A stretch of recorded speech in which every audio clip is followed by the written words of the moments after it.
Om Shanti. Good morning. आज 7/1/2025 शांतिवन থেকে बाप दादा बोलছেন मीठे बच्चे, तुम अपने को संगम युगी ब्राह्मण समझो। তুমি নিজেকে সবসময় কি ভাবো, আমি সঙ্গম যুগী ব্রাহ্মণ আত্মা। তাহলে কি হবে, সত্য যুগের দৃশ্য আমার চোখের সামনে আসবে বারবার আর অপার খুশিতে থাকবে। তাহলে সত্যযুগী আমি কে, সঙ্গম যুগী ব্রাহ্মণ আত্মা। তাহলে মূলত ব্রাহ্মণ দুই প্রকারের। এক হলো দুনিয়াতে দুই প্রকারের ব্রাহ্মণ।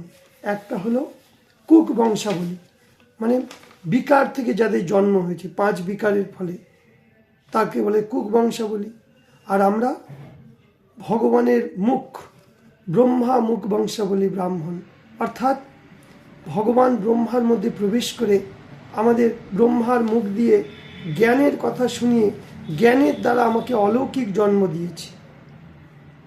তাই আমরা ব্রাহ্মণরা সবার থেকে শ্রেষ্ঠ। এই দুনিয়ার যত ব্রাহ্মণ, এমনকি দেবতার থেকেও শ্রেষ্ঠ। ব্রাহ্মণরা তো দেবতাদের পূজা করে, যাদের পূজা করে তাদের বায়োগ্রাফিও জানে না ব্রাহ্মণরা। দুনিয়ার ব্রাহ্মণরা আর কি করে, দুনিয়ার ব্রাহ্মণরা নেয়, এটা দাও সেটা দাও, দক্ষিণা দাও। ঠিক আমরা ব্রাহ্মণরা ঠিক তার অপোজিট। আমরা কারো থেকে কিছু নিই না, আমরা উল্টে সবাইকে দিয়ে যাই। আর ব্রাহ্মণ মানে যার 3টে কালের জ্ঞান আছে, ত্রিকালদর্শী, অতীত বর্তমান ভবিষ্যৎ। আর ব্রাহ্মণ মানে দেবতাদের থেকেও শ্রেষ্ঠ, কারণ এই ব্রাহ্মণ জীবন আমরা ভগবানকে পেয়েছি। দেবতাদেরও ভাগ্যে নেই ভগবানকে দেখা, মুনি ঋষিদেরও ভাগ্যে নেই। তাহলে আমরা কত ভাগ্যশালী আত্মা। তো 5 প্রকারের ব্রাহ্মণ আত্মাদের নিশানি। 1, আমরা ব্রহ্মা মুখ বংশাবলী ব্রাহ্মণ সত্যিকারের। দ্বিতীয়, ব্রহ্মাচারী, ব্রহ্মচর্য তো অনেকে পালন করে, আমরা ব্রহ্মা বাবার আচরণগুলো পালন করছি প্রত্যেকটি কদমে কদমে, ব্রহ্মাচারী ব্রত। তৃতীয় হলো ব্রহ্মা মুহূর্ত, অমৃত বেলায় ব্রহ্ম মুহূর্তে প্রথম ভগবান আমাদেরকে অ্যাপয়েন্টমেন্ট দিয়েছে, বরদান দেন, আমাদের কথা শোনেন ভগবান, আমাদেরকে যা চাইব ভগবান তাই দেন। এই ব্রহ্ম মুহূর্ত আমরা কখনো মিস করি না। 4 নম্বর, আমরা রোজ ব্রহ্মা ভোজন খাই। দেবতাদেরও ভাগ্যে নেই, মুনি ঋষিদেরও ভাগ্যে নেই। রোজ শিব বাবাকে স্মরণ করে রান্না করে সেটাকে ভোগ লাগানো হয়, প্রসাদ রূপে খাই। আর 5, ব্রহ্মজ্ঞান, ভগবান এসে আমাদের ব্রহ্মজ্ঞান দিয়েছে। সেই জন্য আজ সারাদিন সঙ্গম যুগের এই 5 বিশেষতাকে বারবার মনে করো, তাহলে সত্য যুগও দেখবে আর অপার খুশি মনে ভেসে থাকবে। প্রশ্ন, যে জ্ঞানকে শৌখিন বাচ্চে হয় তার নিশানি কি হবে? যে জ্ঞানের শখ রাখে সে আপোষের মধ্যে জ্ঞান চর্চারই কথা বলবে, কোনো দুনিয়া পরনিন্দা পরচর্চা ফালতু কথা বলবে না, করে নিজের সময়কে নষ্ট করবে না। একান্তে গিয়ে বিচার সাগর মন্থন করবে। কি করে করবে? আমি কে, আমি কোত্থেকে এসছি, কিসের জন্য এসেছিলাম, কোথায় যাব, আর কি করে যাব। সদর্শন চক্র ঘোরানো হয়ে গেল, 5 স্বরূপের অভ্যাস। দ্বিতীয় প্রশ্ন বাবা করেছে, এই সৃষ্টিরূপী ড্রামাতে কোন এমন গভীর রহস্য আছে যেটা তোমরা জানো আর দুনিয়ার কেউ জানে না? কোনো মুনি ঋষি গুরু সন্ন্যাসী সায়েন্টিস্ট কেউ জানে না তোমরা ব্রাহ্মণ ছাড়া। সেটা কি? এই সৃষ্টিতে যখন আমরা, এই সৃষ্টিতে কোনো জিনিস সদা কায়েম থাকে না।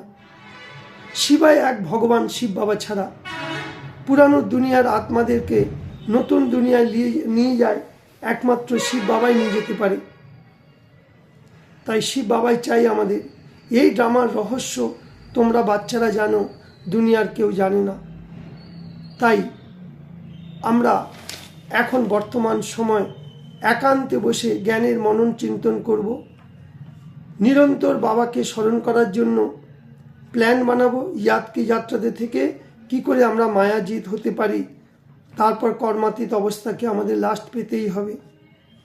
কিসে কবি জ্ঞান শোনাতে সময় বুদ্ধির মধ্যে এটা যেন থাকে, আমরা আত্মা ভাই ভাই, আমরা এক পিতার সন্তান।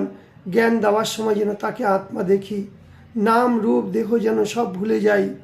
পাবন হওয়ার জন্য প্রতিজ্ঞা করতে হবে আমাদের।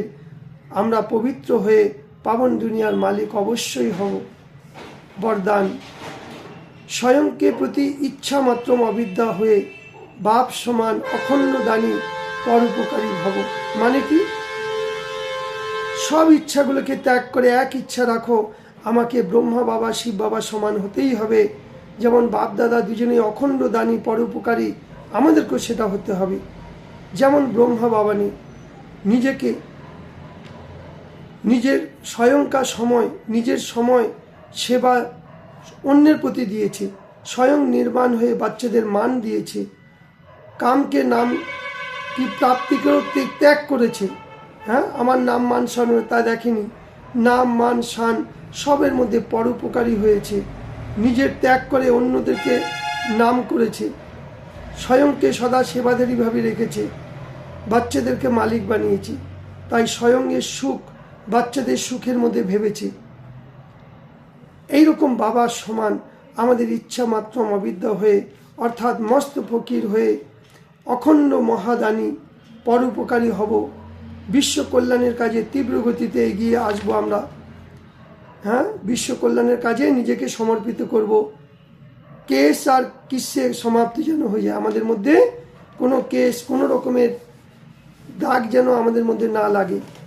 স্লোগান, জ্ঞান গুণ আর ধারণাতে সিন্ধু বন আর স্মৃতির মধ্যে বিন্দু। তাহলে আমি আত্মাকে বিন্দু, বিন্দুর মধ্যে কি আছে? সিন্ধু। আত্মার 7টা গুণ, বারবার সেটাকে মনন চিন্তন করো। ফের বাবা ইশারা দিচ্ছে,